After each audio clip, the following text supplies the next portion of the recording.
Hello and welcome back to the NAAC Conversation. My name is Ted Seelheimer from the University of Houston and the NAAC Rules Education Committee. Today we're all aware of the two of the big hot button topics that are part of the legislative cycle.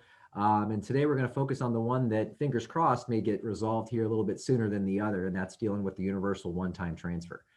Here with me to bring not just a campus perspective, but also the transfer working group perspective is Jason Leonard. He has got a lot of titles here. He's the executive director at the University of Compliance at the University of Oklahoma, member of the NCAA D1 Committee on Infractions. He's the first vice president of NAAC. And like I said, a member of the transfer working group. So Jason, thanks so much for taking some time today. Ted, I appreciate you having me on here. Hopefully I can provide some insight and some information to the NAAC community that is helpful today. Well, let's just start off. I know you guys had a meeting this week of the transfer working group. Anything that you can share with us about issues that got resolved or maybe other questions that got raised that you guys are going to approach going forward? Yeah, absolutely. So I do have the opportunity to be on the transfer working group. It used to be the transfer waiver working group before it moved over to the transfer working group. And the reason that I'm on that committee is purely because of my NAAC involvement. The committee people that put together the group wanted to have NAAC's involvement in it. And so I just think that is a little plug that I want to put out there to all the people that are listening to this today, that if you haven't gotten involved in NAAC, please get involved in NAAC, because I think that, the relationships that are created and also the input that we can provide on these national topics through the people that are, on the campuses is very helpful. And it's been very helpful in this group too, in the transfer working group. But we did have a meeting on Monday. It was the first meeting that we've had since, the vote was supposed to occur and didn't occur. We had two special guests on our meeting, Kevin Lennon and Scott Beerbury. And for those, I'm sure you guys all know Kevin Lennon, but you might not know Scott. Scott is general counsel for the NCAA.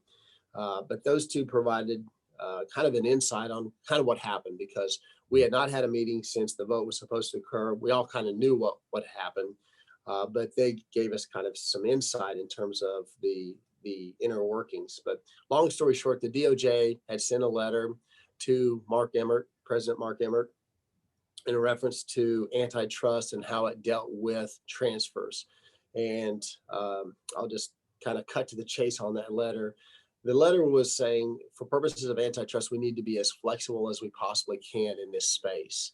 Now, here's the thing about that. That particular individual, don't know for sure if he'll be retained by President Biden. He was part of President Trump's cabinet members, council, whatever you want to call that position was filled by President Trump in the past. So we don't know for sure if that individual will be retained by President Biden.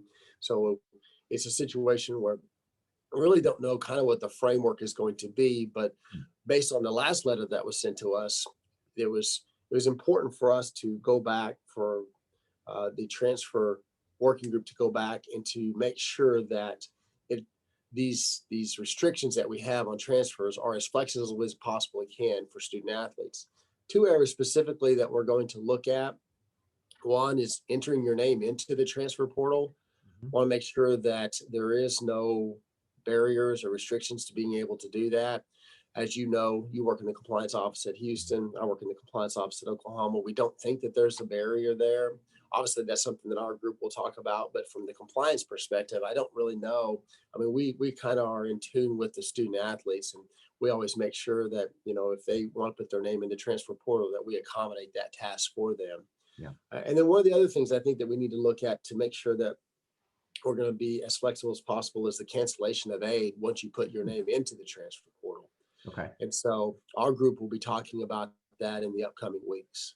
Interesting. So with the cancellation of aid, does that mean, I guess you guys would be figuring this out, but just waiting until the end of the existing arrangement, or making it so that it would not be able to cancel at all during the term of their eligibility?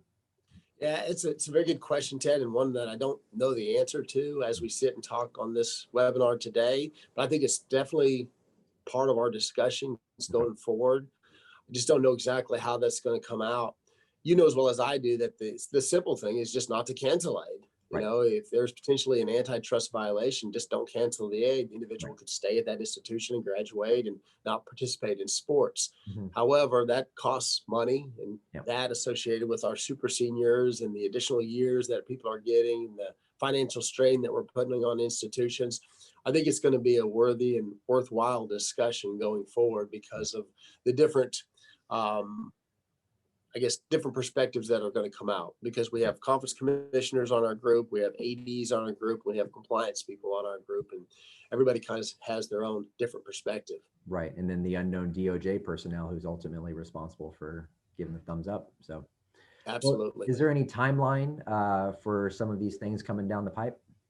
Yeah, I think that the timeline that was provided, I think we're probably looking into March or April Hmm. before we get kind of feedback from the new group, Okay. from the president, et cetera.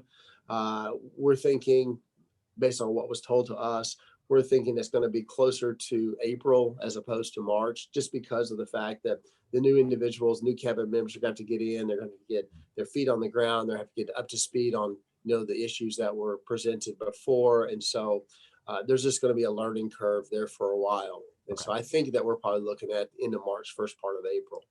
Is there anything that's going to happen in the interim here in terms of trying to address the transfer issues since the can's been open and so people are trying to make decisions with what they knew of the legislation that was proposed originally?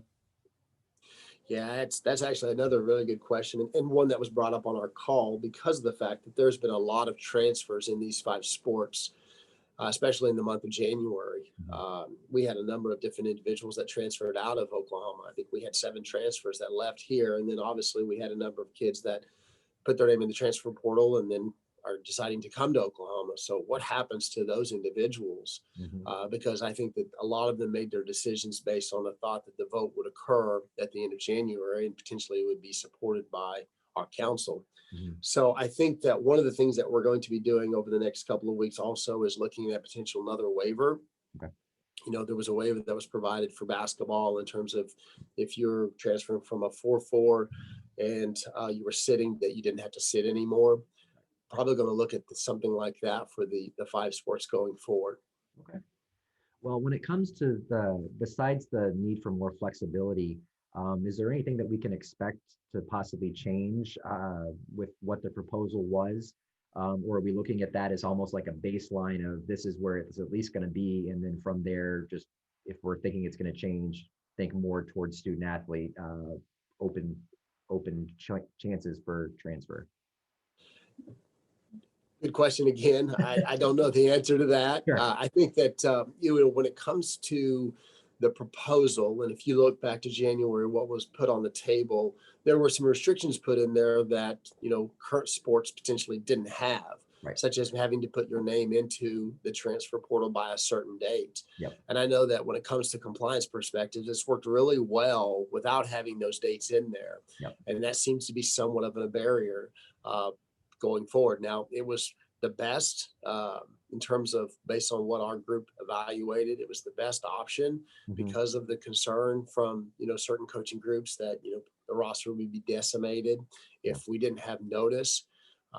So I don't. I'm not going to say everything's off the table or certain things are off the table. I think everything's still worthy of discussion because there's other people involved. Yep. And so it's not just our group. And so when we get these reports from different people, I think that our responsibility is to kind of go back to the table and see if there's any way to sand the edges down a little bit on the Right. corners. Like, one of the things that struck me obviously with the original proposal is the institution not having the ability to object to use of the one-time transfer anymore. So just expecting more of those sorts of, I don't want to say concessions, but obviously, you know, more free movement in for the student athlete space there. So That's a very good point, and that's probably, I wouldn't necessarily say it's the marching order of our group, but I think that when it comes to the outside influences, I think that's what everybody's kind of pushing for is the free movement of student athletes between institutions, no different than students are able to do. correct. Well, the question that I have, I'm going to change a little bit here, just thinking about, dealing then with coaches who are trying to navigate this. So, my question was, what are you doing on campus to to prepare for it. And obviously you probably get the same questions I, so tell me what's really going to happen here? Like, we have the inside scoop. You probably do more than I do. So how are you preparing your coaches for dealing with this as they're dealing with folks leaving, but also coming in?